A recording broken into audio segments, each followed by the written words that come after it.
Hello everyone, welcome back to another video. जी हां बच्चों, मैं आपको बता दूं, आपको भी पता है कि 2024 नीट के एग्जाम के लिए एनसीईआरटी में बहुत बड़े चेंजेस हुए हैं। लेकिन अभी रिसेंट में क्या न्यूज आ रही है कि कुछ चैप्टर को जो डिलीट कर दिया गया था उसके कुछ टॉपिक कहीं और भी हैं। सेकंड थिंग, जो टॉपिक बचे हुए हैं रिमेनिंग चैप्टर्स के, उन टॉपिक के सब टॉपिक में भी कुछ लाइनों में चेंजेस किए गए हैं। वो क्या है इस वीडियो में हम जानेंगे। लेकिन आपसे रिक्वेस्ट है कि आप अपने साथ इसी टाइम 11th और 12th की एनसीईआरटी लेकर के बैठें और इसी टाइम उसे करेक्ट कर लें। अदरवाइज बाद में आप भूल सकते हैं, या फिर क्या करिए, वीडियो को सेव कर लीजिए जिससे घर पे जाकर आप उसे करेक्ट कर लें। पहली चीज, रीजन क्या है इसका कि एनसीईआरटी में आपको पता है एनसीईआरटी की हर एक लाइन इंपॉर्टेंट होती है और हर एक लाइन से क्वेश्चन पूछे जा सकते हैं। और यहां पर जो चेंजेस है ना, बड़े बड़े चेंजेस है, मैं आपको बता दूं, वहां से क्वेश्चन आते हैं। दैट्स वाई ये इंपॉर्टेंट हो जाता है। जल्दी से इसको देख लेते हैं। सबसे पहली चीज, आपको पता होगा एक चैप्टर था क्लास 12th में जिसका नाम था इनहैंसमेंट ऑफ फूड प्रोडक्शन। पूरा का पूरा चैप्टर डिलीटेड था, लेकिन उस चैप्टर के एक टॉपिक था जिसका नाम था प्लांट टिश्यू कल्चर टेक्निक। वो चैप्टर का एक topic plant tissue culture technique, उसे उठा करके डाल दिया गया एप्लीकेशन ऑफ बायोटेक्नोलॉजी में। तो मेरी आपसे रिक्वेस्ट है, अभी के टाइम पर जो रिसेंट की एनसीईआरटी है क्लास 12th की, उसके पेज नंबर 178 पर जाएंगे और 179 पर, यहां पर वो टॉपिक है जो इनहैंसमेंट ऑफ फूड प्रोडक्शन के है, तो उसे भी आपको पढ़ लेना है। वो देखिए यहां पर, यहां से बच्चों, ठीक है, देखिएगा, टिश्यू कल्चर आपको पढ़ लेना है, ठीक है, माइक्रो प्रोपोगेशन क्या होता है, टोटिपोटेंसी क्या होती है, ये पढ़ लेना है, ठीक है। और पेज नंबर 179 पर आपको मिल जाएगा सोमैटिक हाइब्रिडाइजेशन। ये आपको पढ़ना है, ये मत सोचिएगा कि ये नहीं पढ़ना है, बिल्कुल पढ़ना है, ठीक है। एनसीईआरटी में गिवन है ऑलरेडी। और मैं आपको बताऊं, उसके बाद वहीं अगर आप देखें 11th की एनसीईआरटी ओपन करेंगे आप, ठीक है, 11th की एनसीईआरटी ओपन करेंगे। चैप्टर का नाम मैं बता देता हूं, चैप्टर का नाम है आपका रेस्पिरेशन इन प्लांट्स, ठीक है, रेस्पिरेशन इन प्लांट्स टॉपिक का नाम है। और जो पेज नंबर है 162 या 63 है, मैं आपको बता दूं, ईटीसी टॉपिक है ना, इलेक्ट्रॉन ट्रांसपोर्ट सिस्टम या इलेक्ट्रॉन ट्रांसपोर्ट चैन, उस टॉपिक में जाएंगे जहां पर ये डायग्राम गिवन है, ठीक है। ये जो डायग्राम गिवन है मेरे बच्चों, यहां पर चेंजेस है। क्या चेंजेस है मैं आपको बता दूं। देखिए मेरे पास यहां पर दो स्लाइड है। पहली ये ऊपर ओल्ड एनसीईआरटी की है और नीचे यहां पर न्यू एनसीईआरटी की है। दोनों में चेंजेस क्या है मैं आपको बता दूं। ओल्ड एनसीईआरटी में क्या दिया था कि for each ATP produce 2 hydrogen pass through F0 from the intermembrane space to the matrix down the electrochemical proton gradient. यानी कि एक एटीपी के फॉर्मेशन के लिए 2 हाइड्रोजन को पास आउट होना था, कहां से, F0 पार्टिकल से, जो कि ऑलरेडी डायग्राम में गिवन है। यहां पर देखिए 2 हाइड्रोजन पास हो रहा है। लेकिन अभी न्यू एनसीईआरटी जो आई है उसमें चीजें अलग हैं। क्या चीजें अलग हैं, यहां पर देखिए सेम पैरा, लेकिन अब चीजें अलग हैं। यहां पर देखिए क्या दिया बच्चों, for each ATP produce 4 hydrogen pass through F0 from the intermembrane space to the matrix down the electrochemical proton gradient. अब यहां पर क्या बोला है कि 4 हाइड्रोजन होने चाहिए, 2 हाइड्रोजन नहीं, 4 हाइड्रोजन होने चाहिए। लेकिन आप देखेंगे जरा ध्यान से तो डायग्राम में कोई भी चेंजेस नहीं है। जो लाइनें हैं वहां पर बोला है 4 हाइड्रोजन चाहिए, लेकिन डायग्राम में अभी भी 2 हाइड्रोजन ही दिया है।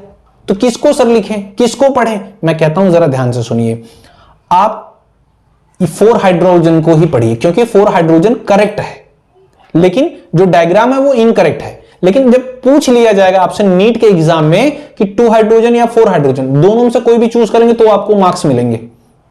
याद रखिएगा, कई बार ऐसे क्वेश्चन आए हैं जिसके एक से ज्यादा ऑप्शन, अगर ऐसे क्वेश्चन आते हैं जिसपे कंट्रोवर्सी होती है, तो उसमें से फर्स्ट ऑप्शन या सेकेंड ऑप्शन, दोनों में से अगर आपने चूज किया तो आपको मार्क्स मिलते हैं। लेकिन उसके अदर कोई आपने ऑप्शन चूज किया तो उस पर मार्क्स नहीं मिलते हैं। तो अगर सपोज करिए क्वेश्चन आ गया कि 1 एटीपी प्रोड्यूस करने के लिए कितने हाइड्रोजन पास आउट होते हैं इंटरमेम्ब्रेनस स्पेस के, इंटरमेम्ब्रेनस से F0 पार्टिकल से, तो आप क्या बोलेंगे, 2 हाइड्रोजन या फिर 4 हाइड्रोजन, दोनों में से कोई एक ऑप्शन चूज करना है तो आपको मार्क्स मिलेंगे। कहीं आपने 3 हाइड्रोजन चूज कर लिया या 1 हाइड्रोजन तो आपको मार्क्स नहीं मिलेंगे।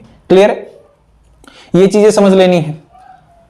मैं पहले क्लियर कर दूं आपको, यहां पे जो राइट आंसर है वो है 4 हाइड्रोजन, ठीक है। ओल्ड वाली एनसीईआरटी में इनकरेक्ट था, ठीक है। मे बी आगे चल के ये डायग्राम भी करेक्ट कर लेंगे। वहीं आगे हम बात करें, यहां पर देखिए आप, यहां पर देखिए नेक्स्ट आपको जो चैप्टर ओपन करना है वो है excretory product and there elimination. यहां पर ऊपर देखिए ओल्ड एनसीईआरटी में आपको जाना है फंक्शन ऑफ द टिब्यूल्स, ये टॉपिक ओपन करना है इसमें। तो जिसमें पीसीटी डीसीटी, तो आपको पीसीटी ओपन करना है, प्रॉक्सिमल कन्वोल्यूटेड ट्यूब्यूल। इसकी जो सबसे लास्ट लाइन है वो जरा ध्यान से देखिए आप क्या बोल रहा है यहां पर बच्चों। देखिए यहां पर क्या बोल रहा है, यहां से पढ़ते हैं। PCT also help to maintain the pH and ionic balance of the body fluid by selective secretion of hydrogen, ammonia and potassium ion into the filtrate by absorption of bicarbonate ion. Clear from it. तो ये बोला है कि secretion किसका किसका होता है old NCERT में, हाइड्रोजन का होगा, अमोनिया का होगा और किसका, पोटेशियम का होगा। ये तीन चीजें बोला, लेकिन अभी की जो एनसीईआरटी है उसमें हाइड्रोजन को स्किप कर दिया है। यहां पर देखिए फिर से आप देखिए, PCT also help to maintain the pH and ionic balance of the body fluid by selective secretion of hydrogen ion and ammonia into the filtrate. वहां पर पोटेशियम था, यहां पर पोटेशियम नहीं है सर। ठीक है, तो इनकरेक्ट क्या है, कोई इनकरेक्ट नहीं। मैं आपको बता दूं, पहले भी अगर आप डायग्राम देखें, यहां पर ध्यान से देखिए, आप पहले भी डायग्राम देखें तो डायग्राम सेम था सर, डायग्राम सेम था।